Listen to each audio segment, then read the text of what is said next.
Welcome back to YouTube, everyone. Derek here, bringing you It Came from the 80s. If you saw my Western video beforehand, you know that this weekend is a special weekend where it's going to be a Lucio Fulci weekend event where I reviewed For the Apocalypse in my last review for my other series. Now in this one I'm going to review another film that I've never seen by Lucio Fulci until just now in my It Came the 80s series. What I got for you is a film from 1983. It's actually a very different film for Fulci from that time period, because he did like a couple of years beforehand. In 81 he did his The Gates of Hell trilogy, and also like Manhattan Baby was, I think, the film before this one. Don't hold me to that, because Fulci's filmography is, I know some of it about it, but not much. This came out in 1983. He went out and I forget where this was filmed, but he went to another country to film this, I know that much. I think Spain. Don't hold me to that. But it's a swords and sorcery film, like, you know, like the swords and like kind of like the Beastmaster. I'm using that as an example. A Deathstalker. Those are both like, these films were like big in this era. Conquest from 1983.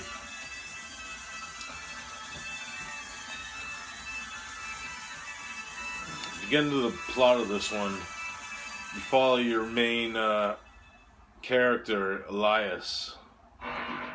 He's set on to a journey with his ancestors' bow set, which has said in the legend, whoever has enough courage or knows to become a man, it will shoot these glowing lightning arrows out of it.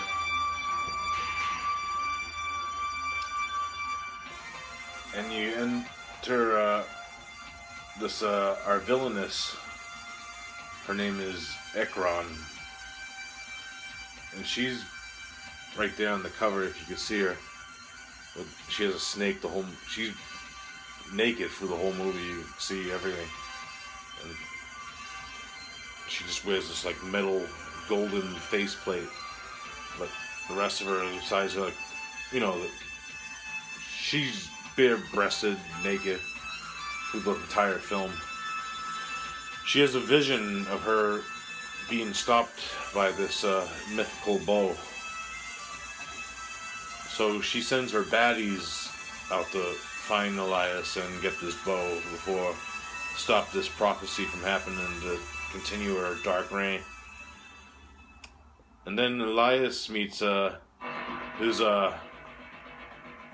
who becomes his counterpart for the whole movie, Miggs. He has like this awesome like weapon where it's like rock and it's tied to another rock, and he just swings it and hits people in the faces with it the whole movie.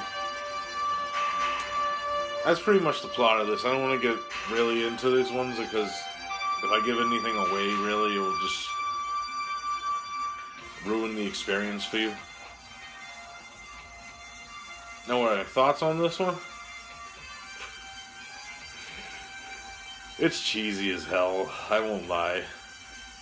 It's funny though. It's like, it's entertaining, but it's cheesy, you know. It's like most of these like swords and sorcery, like Italian films. I've seen a few of these. But what sets this one apart from like most of the ones I've seen is top-notch Fulci gore. If you like know Fulci for like his gore effects in his films, his horror films, they're in this film too. Like, you'll see like guts and blood and gushing and slow motion of the blood and all that good Fulci violence.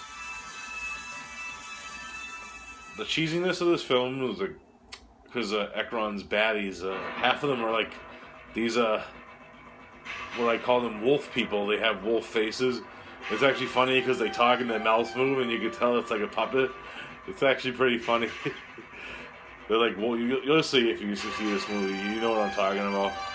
They're pretty funny, and like the action scenes, and they're jumping in all the fur, and it's fucking hilarious. And what sets this one apart from other ones, like a lot of these have a lot of like tempo scores, and this score is unbelievable, pulsating. It has kind of like an industrial feel. The score is done by Claudio Simonetti. If you don't know who he is, he's more famous for like his work with Goblin and his solo career too. Like he scored films for like Argento after he left Goblin and a bunch of other directors. He's like one of the top-notch Italian composers. His scores are unbelievable, and this, if you can hear it in the background, that's what you get. That's the main theme to the film. It's pulsating, and there's some like industrial like influence in it. Wicked pulsating synth score. Yeah, you hear that? It's awesome. Awesome score by Claudio Simonetti in this. It's one of my favorite things about this film. Well, all the acting, like I said, it's swords and sorcery, so you know it's not going to be like an Oscar-worthy like film. These were big in the 80s, 80s cheese at its finest. The acting, I'm not sure if they were like, because you know some Italian films, they have like dubbed actors and they dub their voices over like in the original language, or they have like American actors. Some of them you could tell if they're dubbed or not, and some of them you can't because it's hard. It's like one of those cases. I'm not sure if this was dubbed over. If anybody knows, let me know in the comments section. Really, all around, a fun film. Not a great film by any means. It's not like Oscar worthy or like. But if you want to watch a film, have a good time, and you dig like want to check out some swords and sorcery films, I def recommend Conquest.